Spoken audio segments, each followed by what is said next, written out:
Pada part ke-119 diambil dari light novel bab 284 sampai dengan 285, Penjaga Makam Temar.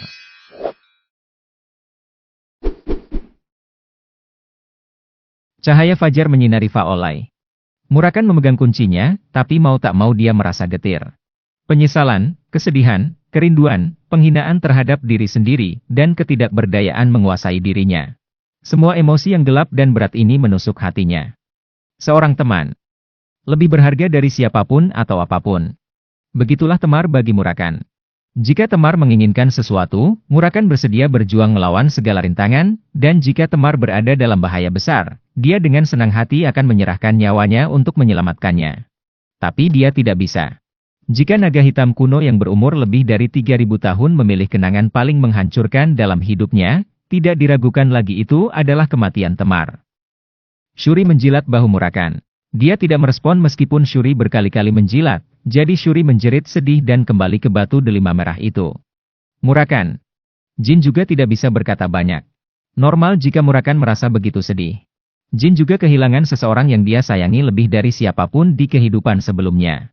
Pada hari dia diusir dari Taman Pedang, aura Gili dilucuti dan harus menanggung hukuman yang lebih buruk daripada kematian itu sendiri.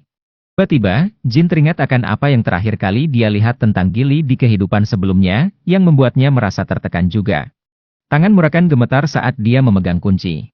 Kemudian dia memegang kunci itu dengan kedua tangannya dan menempelkannya ke dadanya. Fisiknya yang besar tiba-tiba tampak seperti ranting yang layu, dan punggungnya mulai bergetar. Apakah dia menangis dalam kesedihan atas teman lamanya yang malang yang telah meninggalkannya setelah meninggalkan bekas luka? Jin perlahan mendekati Murakan. Naga itu sepertinya membutuhkan penghiburan. Sialan.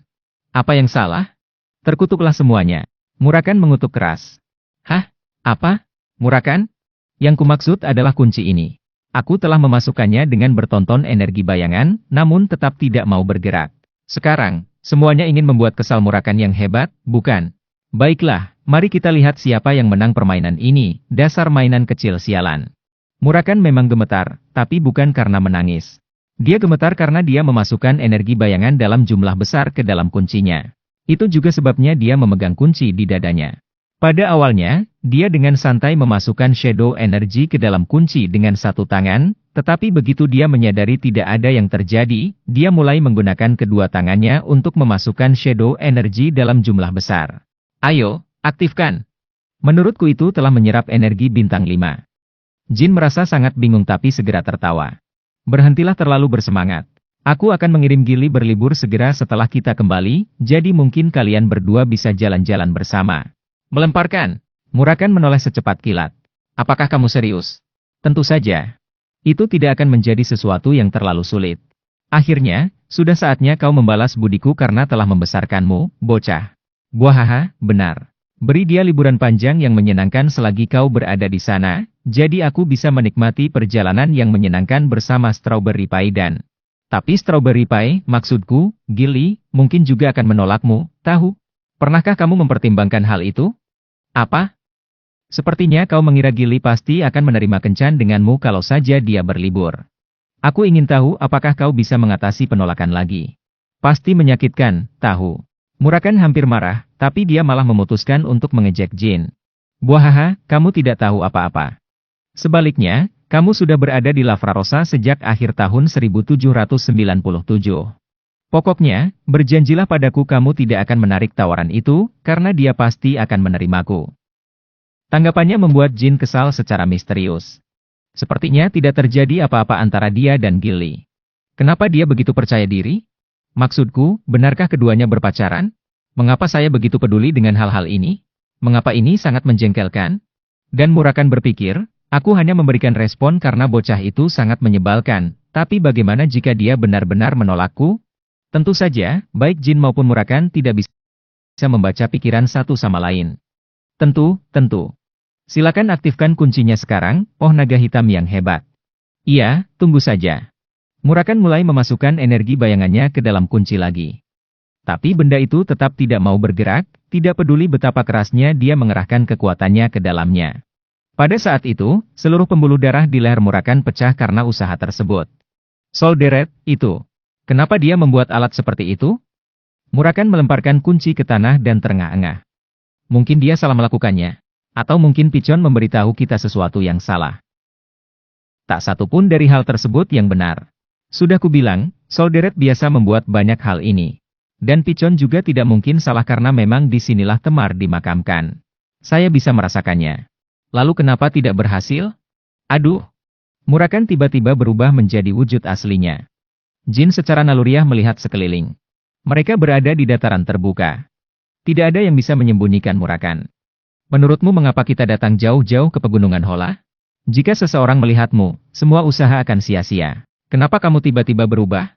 Saya rasa kunci ini tidak aktif dengan dosis shadow energy yang biasa saya gunakan. Saya sudah memasukkan semua shadow energy yang saya bisa ke dalam bentuk manusia saya. Terkejut, Jin memandang Murakan. Apa? Berapa banyak energi bayangan yang dibutuhkan benda ini? Sudah waktunya untuk mencari tahu. Tetap waspada. Jika kamu melihat sisa-sisa persekutuan sihir hitam, musnahkan mereka. Sudah kubilang, hal seperti itu tidak ada lagi. Anehnya, butuh waktu 8 jam sampai kuncinya bereaksi. Untungnya, tidak ada yang memperhatikan Murakan duduk di tengah-tengah Faolai, berjuang dengan benda kecil itu. Murakan memeras sisa energi bayangannya yang terakhir. Saat itulah kunci itu perlahan melayang dari ujung cakar Murakan ke udara. Ya, berhasil. Semuanya sakit. Apakah sudah selesai? Akhirnya, Murakan berubah kembali ke wujud manusianya dan berdiri di samping Jin. Dia tampak sangat kelelahan. Tidak, dia tidak hanya kelelahan. Dia tampak pucat dan hampir pingsan setiap saat. Kuncinya melayang di udara dan menghentikan pergerakannya. Kemudian mereka berdua merasakan area di sekitar mereka tiba-tiba menjadi gelap, seolah-olah gelombang energi bayangan sedang dilepaskan. Memang benar, energi bayangan dari kunci itulah yang menggelapkan dunia di sekitar mereka. Energi bayangan dari kunci tersebut menyelimuti seluruh area Faolai dalam setengah bola gelap. Apa ini? Dan yang lebih penting lagi, sesuatu sebesar ini dapat dengan mudah memaparkan kita ke seluruh dunia. Ini juga pertama kalinya Murakan melihat hal seperti ini. Jin mulai berpikir bahwa semua usahanya untuk melewati pegunungan Hola telah sia-sia. Saat itu, dia merasakan setengah bola kekuatan gelap yang menutupi Faolai secara bertahap menyusut. Seolah-olah ada tangan raksasa di luar bola yang menekannya ke bawah. Itu menjadi sangat kecil sehingga ujung setengah bola hampir menyentuh Jin dan Murakan. Akhirnya, setengah bola itu berubah menjadi titik kecil dan menghilang sama sekali. Saat itu, Faolai merupakan bukit rerumputan hijau seperti biasanya, namun Jin dan Murakan yang selama ini berdiri di sana sudah tidak terlihat lagi. Mereka telah terserap ke dalam bidang halus yang dibentuk oleh energi bayangan.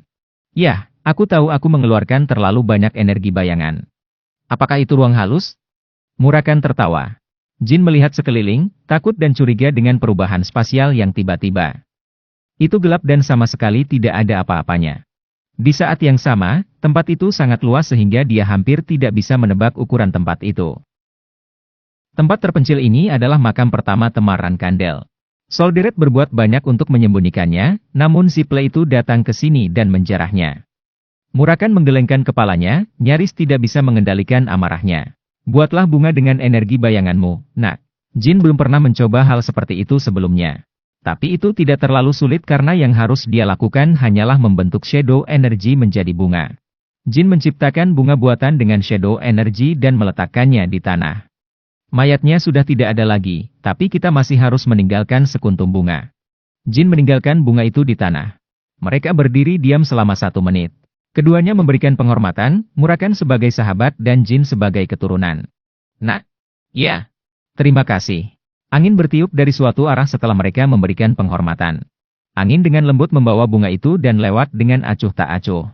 Dewa Pandai Besi Pemula, Pichon Minche, mengatakan bahwa kamu akan bertemu di sini dengan orang-orang yang dipercaya Temar, kan? Benar. Dia juga mengatakan bahwa dia membutuhkan sesuatu dari tempat ini untuk memperkuat Bradamante. Aku sudah banyak berpikir dalam perjalanan ke sini, tentang seperti apa makam Temar yang pertama dan apa yang masih bisa kamu peroleh dari tempat ini setelah dijarah seluruhnya. Ya, kamu tahu, hal-hal seperti itu. Tapi aku tidak melakukannya. Tidak menghasilkan banyak hal. Tetapi sekarang setelah saya melihat ruang halus ini, saya menyadari sesuatu. Murakan tiba-tiba berhenti karena dia merasakan firasat buruk. Sementara itu, Jin mengingat percakapannya dengan Pichon Minche. Ada area bernama Faolai di dataran besar ANZ, di area tengah dataran. Pergi ke sana dan masukkan energi bayangan ke dalam kunci ini. Maka makam pertamanya akan terungkap kepadamu. Apakah ada hal yang perlu saya waspadai? Tidak peduli apa yang terjadi di sana, jangan panik. Itulah yang Solderet ingin aku sampaikan padamu. Apakah ada hal lain? Aku harap kamu beruntung dalam pertarunganmu, Jin Rankandel. Entah kenapa, ungkapan tentang mendoakan keberuntungan telah mengganggu Jin. Mengapa dia didoakan keberuntungan dalam pertempuran padahal dia akan bertemu seseorang yang dipercaya Temar? Sulit untuk dipahami. Nak, menurutku ada penjaga. Masih ada penjaga yang tinggal di makam ini. Seorang penjaga? Ya, pelindung makam, dan alasan Solderet bersusah payah membuat kunci yang hanya akan aktif dengan begitu banyak energi bayangan adalah karena dia ingin kamu memiliki cukup energi bayangan ketika kamu menggunakan kunci untuk datang ke sini. Pichon belum memberitahunya tentang hal ini. Dan begitu pula Solderet. Bagaimanapun, kuncinya tidak akan berfungsi jika dia tidak memiliki cukup shadow energy. Tapi ada masalah. Orang yang mengaktifkan kuncinya bukanlah Jin. Itu adalah Murakan. Dan memang benar, Murakan benar-benar kehabisan shadow energy karenanya. Murakan, menurutmu apakah aku bisa mengaktifkan kunci itu dengan energi bayanganku? Tidak mungkin. Murakan yang hebat itu sendiri membutuhkan 8 jam dan setiap tetes terakhir energi bayangannya untuk mengaktifkannya. Tidak mungkin kamu bisa melakukannya dengan energi bayangan bintang 7 milikmu. Jadi, itu berarti aku sebenarnya tidak memenuhi syarat untuk berada di sini, kan? Dan kamu tidak akan bisa bertarung jika benda penjaga itu muncul karena kamu juga kehabisan shadow energy, kan? Itu benar. Tapi baiklah. Aku ragu sesuatu akan terjadi. Siapa yang tahu? Mungkin sejak awal tidak ada penjaga. Kita akan segera mengetahuinya. Murakan baru saja menyelesaikan kalimatnya ketika sebuah suara agung bergema dari jauh. Apakah kontraktor Solderet datang untuk memberi hormat kepada Temar? Mendengar suara itu, Murakan mengenali siapa orang itu dan menepuk keningnya. Dia biasa mendengar suara ini setiap hari 1000 tahun yang lalu. Ini suara Silderai. Silderai Jizek adalah salah satu kontributor terbesar Temar mendirikan klan Rankandel. Ksatria agung yang legenda dan catatannya dihapus oleh Ziples. Penjaga makam ini adalah wasiat Silderai Jizek sendiri. Jadi, siapa Silderai? Jin belum pernah mendengar namanya, baik di semua kelas sejarah klannya di Stormcastle maupun di masa kadetnya karena Ziples telah menghapus setiap catatan yang berhubungan dengan Silderai. Mereka masih tidak bisa melihat Silderai, meski mereka bisa merasakan kekuatan besar yang kapasitasnya tidak diketahui di suatu tempat dalam kegelapan. Rasanya seperti menyaksikan kemunculan monster laut raksasa dari kedalaman lautan. Jin tidak perlu menghadapinya untuk mengenali kekuatan besar musuhnya. Dia bisa merasakan rambutnya berdiri tegak, disertai sedikit kegembiraan. Bersinar. Pedang pucat Sigmund terlepas dari sarungnya dan bersinar dalam kegelapan. Dia adalah salah satu dari 10 ksatria Temar. Dia bisa dikatakan sebagai nenek moyang dari ksatria hitam Rankandel. Nama belakangnya adalah Jizek, tapi kemudian dia mengubahnya menjadi Rankandel ketika Temar melakukannya. Nenek moyang para ksatria hitam. Menarik sekali. Murakan tampak sangat terkejut dengan jawaban Jin. Menarik? Dalam situasi ini, kamu jadi gila juga. Saat ini, aku tidak berdaya dan tidak mampu bertarung. Jika penjaga itu adalah replika yang sama, maka, wah, tidak mungkin kita bisa menangani ini. Kita hampir tidak punya peluang untuk menang. Kamu tidak akan pernah tahu sampai kamu mencobanya. Siapa yang tahu? Mungkin kita tidak akan berakhir bertengkar. Dia bertanya apakah aku datang untuk memberi penghormatan, jadi mungkin dia akan lebih akomodatif daripada yang kita kira. Itu tidak akan terjadi. Itu bukan Silderai secara langsung. Itu hanya penjaga yang diciptakan menurut gambarnya. Dan penjaga diciptakan dengan tujuan untuk memutilasi semua penyusup. Energi penjaga semakin dekat. Murakan benar. Energinya jelas dipenuhi dengan keinginan untuk bertarung. Semangat juangnya begitu kuat dan besar sehingga Jin hampir bisa merasakannya membara di kulitnya. Beritahu saya. Memberitahu apa? Eksploitasi Silderai, seperti yang kamu ingat. 10 bintang. Dan selain itu luar biasa. Untungnya, dia bukan pendekar pedang seperti Rankandel yang berdarah murni. Kalau begitu aku harus berdoa agar dia tidak mirip dengan anak sulungnya. Sepertinya tidak ada cara untuk melarikan diri dari ruangan ini, kan?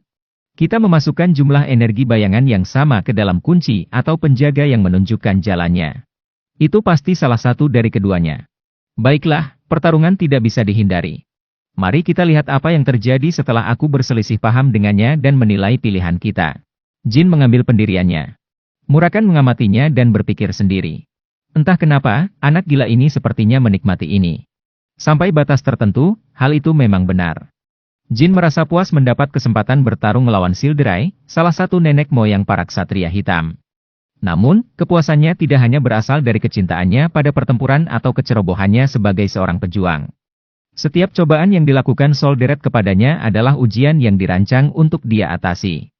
Ditambah lagi, dia tidak akan memiliki banyak kesempatan untuk menguji dirinya sendiri melawan seorang ksatria bintang 10. Tidak ada banyak hari tersisa sampai pembunuhan Barton Vicena, seorang ksatria kuat dan mata-mata ksatria hitam. Penjaga itu adalah lawan yang sempurna untuk merasakan secara langsung apa artinya melawan ksatria bintang 10. Dan yang terpenting, Jin tidak percaya dia tidak berguna seperti yang dipikirkan Murakan.